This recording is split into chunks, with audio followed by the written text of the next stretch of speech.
IT job కోసం try చేస్తున్నారా? Coding tutor లో ట్రైనింగ్ తో పాటు స్టైఫండ్ అండ్ 100% జాబ్ గ్యారంటీ.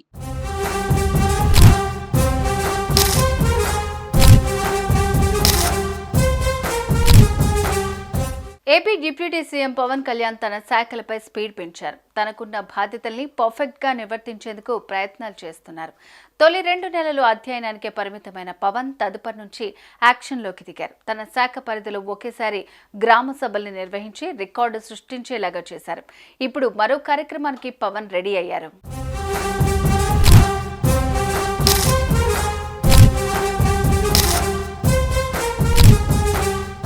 ఉప ముఖ్యమంత్రిగా పవన్ కు కేటాయించిన శాఖల్లో పంచాయతీరాజ్, అటవీ శాఖలు కీలకమైనవి. తొలుత పంచాయతీ తీర్లపై దృష్టి పెట్టిన పవన్ గ్రామీణ స్థాయిలో పనులు పరుగులు పెట్టేలాగా, గ్రామ సమస్యలు పట్టేలాగా ఆయన గ్రామ సభలకు శ్రీకారం చుట్టారు.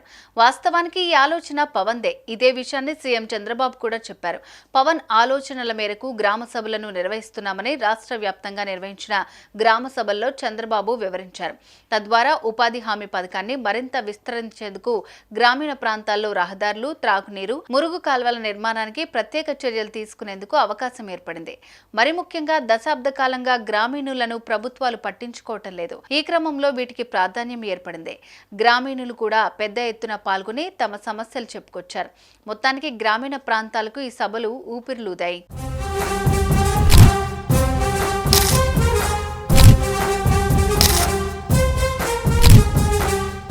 గ్రామ సభలు సక్సెస్ కావడంతో మరో కార్యక్రమానికి డిప్యూటీ సీఎం పవన్ రెడీ అయ్యారు. అదే వన మహోత్సవం. ప్రజల భాగస్వామ్యంతో ఈ కార్యక్రమాన్ని పూర్తి స్థాయిలో విజయవంతం చేసేందుకు సన్నాహాలు చేస్తున్నారు.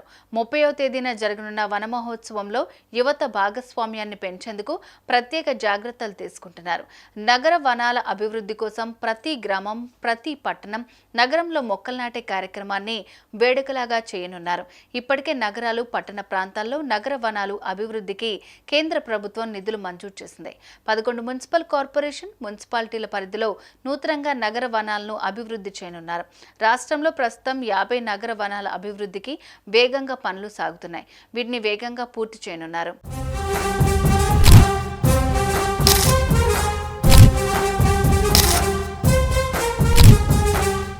పవన్ కళ్యాణ్ తనకు కేటాయించిన అటవీ, పంచాయతీరాజ్, పర్యావరణ శాఖల విషయంలో తనదైన ముద్ర వేసేందుకు ప్రయత్నాలు చేస్తున్నారు.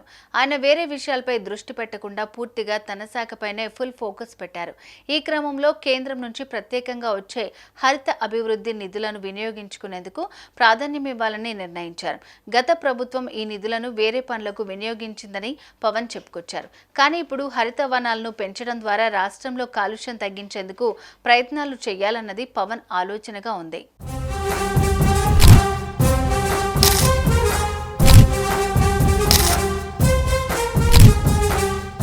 మొత్తానికి ఈ నెల 30న మరో కీలక కార్యక్రమానికి శ్రీకారం చుట్టనున్నారు డిప్యూటీ సీఎం పవన్.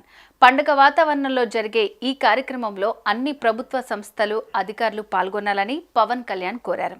ఇక డిప్యూటీ సీఎం ఆదేశాలతో అధికారులు ఈ నెల 30న జరిగే వన మహోత్సవ కార్యక్రమాలకు తగిన ఏర్పాట్లను చేసే పనిలో నిమగ్నమయ్యారు.